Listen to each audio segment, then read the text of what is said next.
From Ballen Studios and Wondery, I'm Mr. Ballen, and this is MrBallen's Medical Mysteries, where every week we will explore a new, baffling mystery originating from the one place we all can't escape, our own bodies.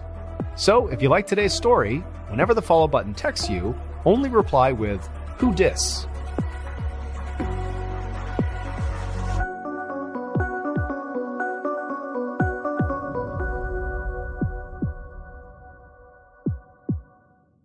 This episode is called Sudden Insanity. A few days before New Year's Eve in 2018, a woman in her 70s named Jane Benchley stepped through the front door of her New Brunswick, Canada home after walking her terrier around the block. She called out for her 81-year-old husband, Louis, but the house was quiet. Jane checked their bedroom, then the bathrooms, and even looked in the backyard. And just as she started to worry, she heard Louis's voice from down the hall. She opened the door to what used to be his office. Inside, her husband was hunched over his desk, looking at dusty old accounting logs and muttering to himself. Jane was surprised to find him there. Louis had retired years ago and hardly ever used the office anymore. When Jane asked him what he was doing, Louis slammed his fist down. Then he shoved the folders to the floor, leapt to his feet, and began shouting about how he'd been cheated. A supplier overcharged him for lumber on a contracting job, and he was furious about it. Jane tried to calm him down by reminding Louis that he'd sold his construction business years ago. Any money conflicts from old projects were water under the bridge now. But Louis was not having it. He just stood there angrily shaking his head and fell silent. Jane left the office to give her husband some space to sort through his anger on his own. But at dinner later that night, Louis was still fuming. He barely spoke. Jane couldn't understand why he was so fixated on financial matters from ages ago, but she just hoped a good night's sleep would clear his head.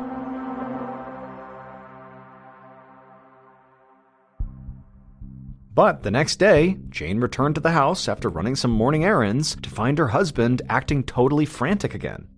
This time, it was about his appearance. He pointed to his head in a panic and asked why his hair was white. Jane didn't know what to say. She told Louis that nothing had changed and that his hair had been white for a long time. But he brushed her off and stormed out of the room.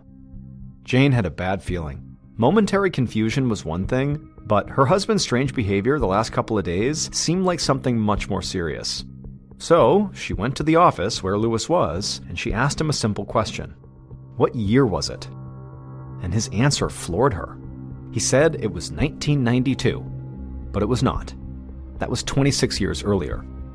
And so now Jane was frightened. Despite his age, Louis hadn't shown any signs of dementia before yesterday. But today, his grasp on reality seemed to be slipping by the hour. Jane found herself wondering if this might be some extremely aggressive form of Alzheimer's. And so she grabbed her phone to book Louis the next available appointment with his doctor.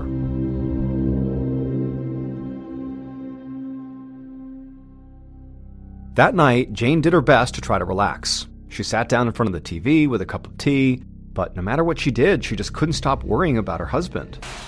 As she got up to pour a new cup, she heard a loud crash from down the hall. Jane rushed towards the noise and swung open the office door. Inside, the floor was covered in shattered pieces of Louis's desk lamp. Behind the desk sat Louis, thrashing in his chair with his eyes rolled back in his head. Jane rushed to his side and tried to calm him down, but his body was spasming out of control. All she could do was hold his limbs and try to keep Louis from smashing anything else. Gradually, the seizure did subside, and once Louis was breathing normally, Jane grabbed her phone, purse, and keys and guided her husband to the car. Her mind raced as she drove him to the hospital. What in the world was going on with her husband?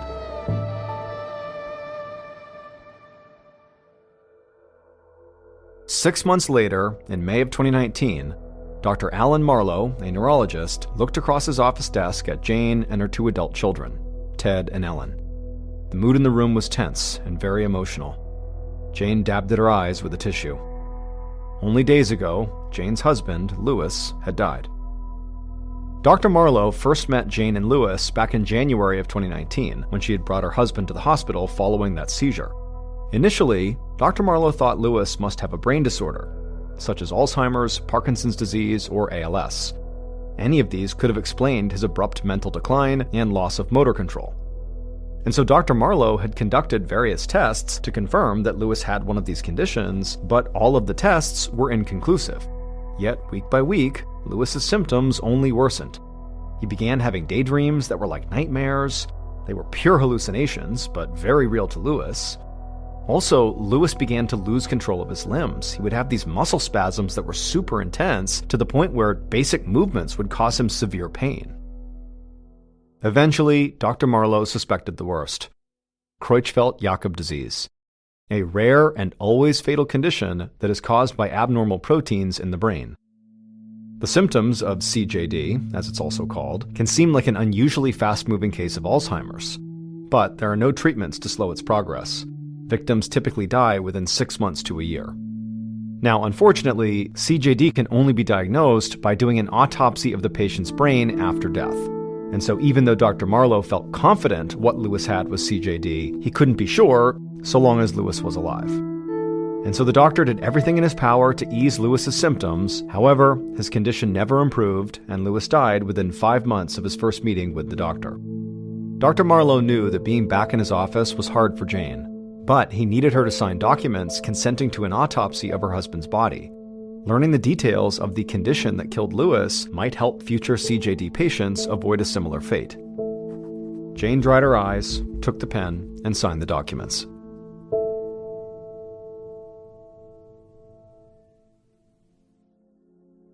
Three months later, in the late summer of 2019, Dr. Marlowe returned to his office to find an email informing him that Lewis Benchley's post-mortem report was complete. Dr. Marlowe clicked it open, and he was surprised at what he saw. Lewis did not have Creutzfeldt-Jakob disease. Lewis's symptoms had been very consistent with CJD. Nothing else had made sense to the doctor. But if CJD didn't kill Lewis, what did? Dr. Marlowe opened Lewis's old medical file to refamiliarize himself with the details. And as he did, something about Lewis's combination of symptoms rang a bell in Dr. Marlowe's memory. Dr. Marlowe dug up the case files of some other patients he treated over the past few years. Now, they were much younger than Lewis, in their 20s or 30s, so at first they did not seem connected to him, especially since CJD typically afflicted older or elderly people. But these younger patients had reported very similar symptoms to Lewis: sudden mental and physical decline with no warning or prior genetic condition. The other similarity was that nearly all the patients, Lewis included, lived in the same two regions of Canada: the city of Moncton, which is the most populous city in New Brunswick, and the Acadian Peninsula, a strip of the northeast coast known for scenic fishing villages and blueberry farms. However, Dr. Marlowe couldn't imagine why the people in these two specific areas of New Brunswick would be more vulnerable to this strange and deadly disease. Dr. Marlowe buzzed his secretary to schedule a meeting with Jane to share the results of her husband's examination.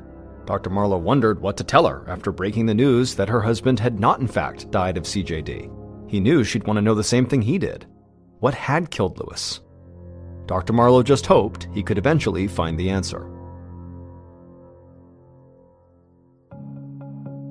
6 months later, in the depths of winter, Dr. Marlowe poured himself another cup of coffee in the break room and looked out the window. It was barely 3 p.m., but it was already getting dark out. Dr. Marlowe felt spread thin by his workload recently. Over the past 6 months, his medical practice had been filled with a string of complicated cases, all very similar to Lewis Benchley's. Patient after patient had come to him after suffering an abrupt mental decline, followed by physical degeneration. As with Lewis, many of the patients exhibited symptoms similar to CJD, but something was always slightly off. No matter how many tests Dr. Marlowe ran, the results never quite aligned with CJD. The symptoms either developed too slowly or too rapidly, or they didn't respond to medications that they should have. But the strangest thing was how young most of these patients were. And this made Dr. Marlowe think. Ever since Lewis's post-mortem examination showed that he was negative for CJD, Dr. Marlowe had begun to have this sneaking suspicion. Maybe what happened to Lewis was something totally new, something other doctors hadn't recognized yet, something still unnamed. Dr. Marlowe admitted that that was a bit far-fetched, but it was the only working theory Dr. Marlowe had. However, despite his suspicion that perhaps he was looking at this brand new condition here, Dr. Marlowe still reported each of these new mysterious cases to the Creutzfeldt-Jakob Disease surveillance system, run by the Canadian government. He hoped that by keeping the government informed, it would help them spot larger trends that maybe Dr. Marlowe couldn't. He figured that if they did see a bigger trend, that healthcare providers like himself would be notified of any special actions they should take in response. In the meantime, though, Dr. Marlowe decided to do a little investigating on his own.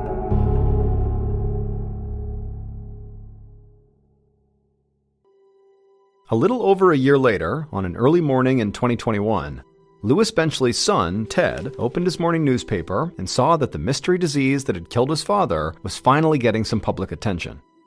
After meeting with Dr. Marlowe, Ted and his sister Ellen had been scared to death. They wondered if the disease might have some genetic basis, and whether as a result they were at risk of meeting the same fate as their father. But since at this point nobody knew what the disease even was, there was no way to determine if they were in danger or not.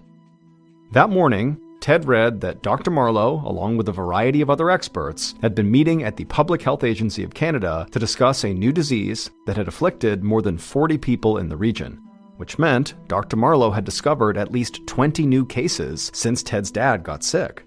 These experts were referring to this disease by the name New Brunswick Neurological Syndrome of Unknown Etiology.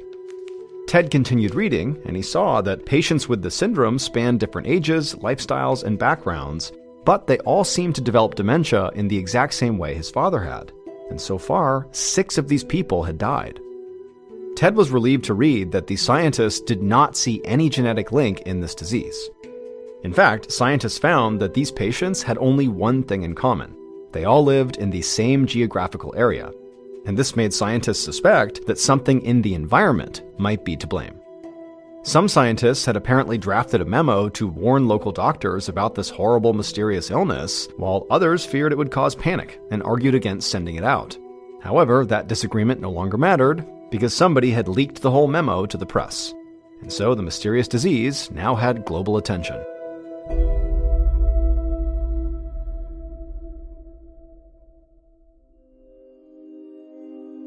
With this mystery disease now out in the open, Ted hoped to connect with other families affected by the syndrome, and he would quickly discover that somebody had already set up a discussion group for New Brunswick Neurological Syndrome on Facebook.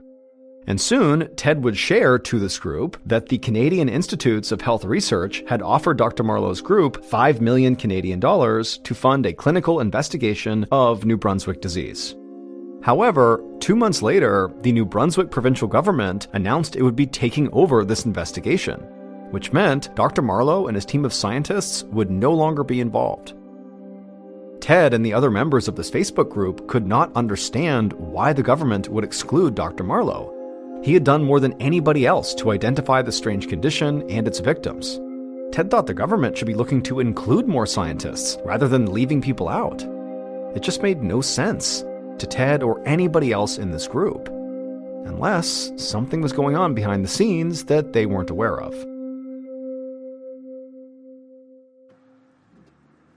5 months later, in October of 2021, Ted was driving to work on a crisp fall morning. He kept the windows cracked to enjoy the fresh air, with the radio turned on low. Ted was doing his best to enjoy the morning, but his mind was preoccupied.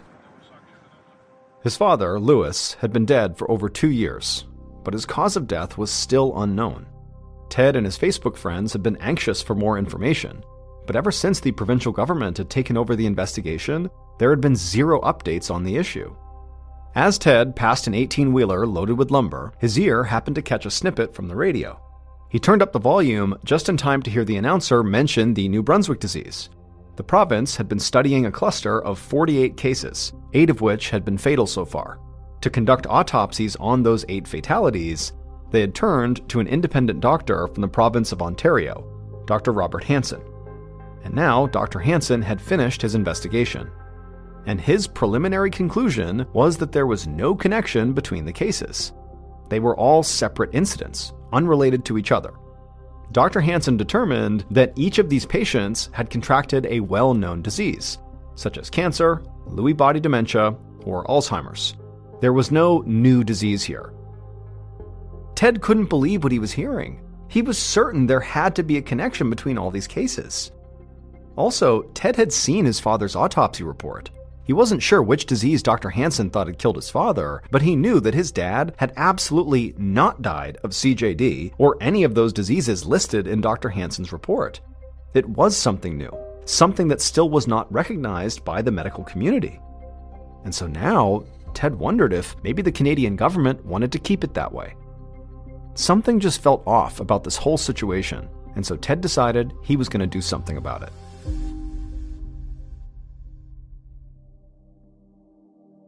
Over the next few months, Ted and his family communicated with dozens of families through that New Brunswick Disease Facebook group, and they all agreed that Dr. Hansen was wrong.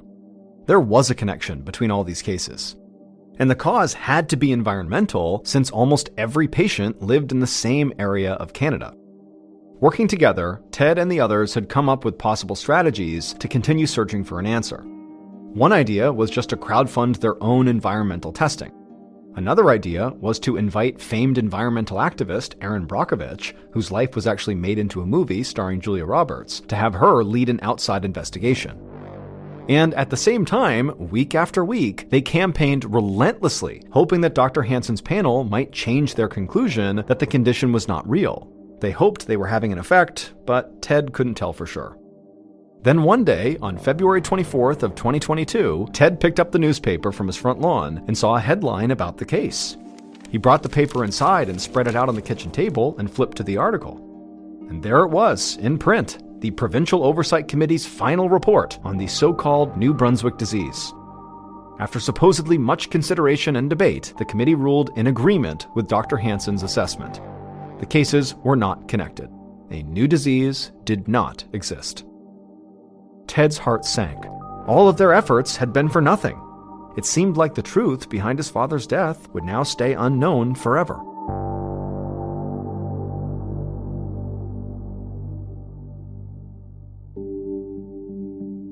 Over 8 months later, as the sun was beginning to set on an autumn afternoon in 2022, Dr. Marlowe slumped into his chair behind his desk and sighed deeply. His last patient of the day had just left. Finally, he could take a moment for himself. Even after the government shut down his research into the New Brunswick disease, Dr. Marlowe's workload of patients who appeared to have the non-existent condition continued to grow. Eventually, it totaled 430, 111 of whom were under the age of 45, and 39 had died so far. And almost all of them suffered a similar pattern of sudden cognitive and physical decline. Dr. Marlowe could find little connection between the age or background of the patients themselves, but he did notice a striking pattern in when they got sick. Most of his new cases were clustered around late summer and early fall. He tried to think about what environmental factors might change at the end of the summer. Glancing out the window, Dr. Marlowe let his eyes settle on the line of trees at the horizon, a common sight across heavily forested Canada. But today, it sparked something in his mind. Dr. Marlowe wondered if the late summer spike in cases had something to do with forestry schedules. Dr. Marlowe knew that most logging is done in the summer. Once the trees are felled and hauled away, new seedlings are planted to regrow the area, so it can be logged again in the future. But in order to keep weeds and shrubs from choking off the new trees, loggers spray herbicide. As with many chemicals, Dr. Marlowe knew that their effects on humans sometimes took generations to identify. If it was discovered that exposure to these herbicide chemicals was sickening people in this area, it would be a massive liability for the Canadian government. Was it possible that's what they were afraid of, and why the government had closed the investigation? To keep a connection like this hidden?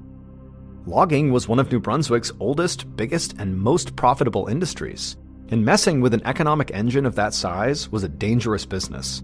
If the forestry industry feared they might be tied to a public health epidemic, Dr. Marlowe had no doubt that calls would be made to top political leaders to put pressure on them to stop that information from getting out. Too many people stood to lose too much money. Dr. Marlowe wanted to test this new chemical theory, but it would take weeks before he finally found a laboratory that was willing to discreetly run some tests for him. It was a 6-hour drive away in the province of Quebec, but Dr. Marlowe was thankful to have anyone willing to take on this work. In December of 2022, Dr. Marlowe collected blood samples from over 100 of his New Brunswick disease patients, and he shipped them to this laboratory. His goal was to test as wide a spectrum of patients as possible to make sure his results were scientifically sound. Weeks later, Dr. Marlowe finally got word from the lab that the tests were complete. He swiped open his tablet to check the results, and what he saw astonished him.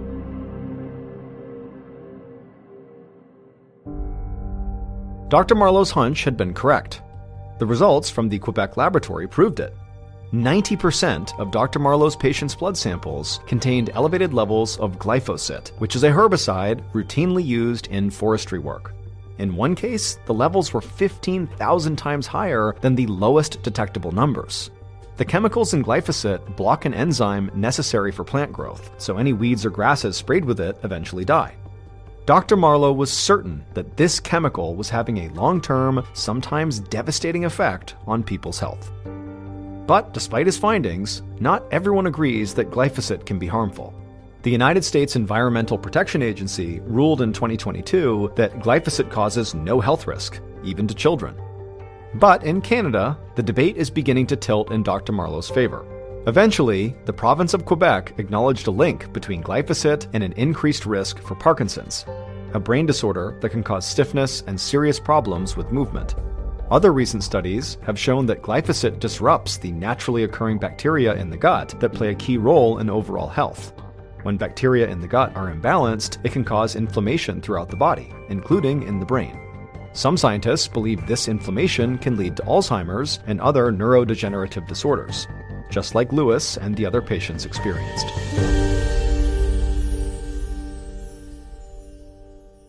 Dr. Marlowe continues to hold out hope that the government will resume their research, and he may get his wish. On November 15, 2024, the newly elected premier of New Brunswick, basically the province's new governor, said she wants to reopen the investigation, which means, finally, the people affected by New Brunswick disease may get the answers they've been seeking.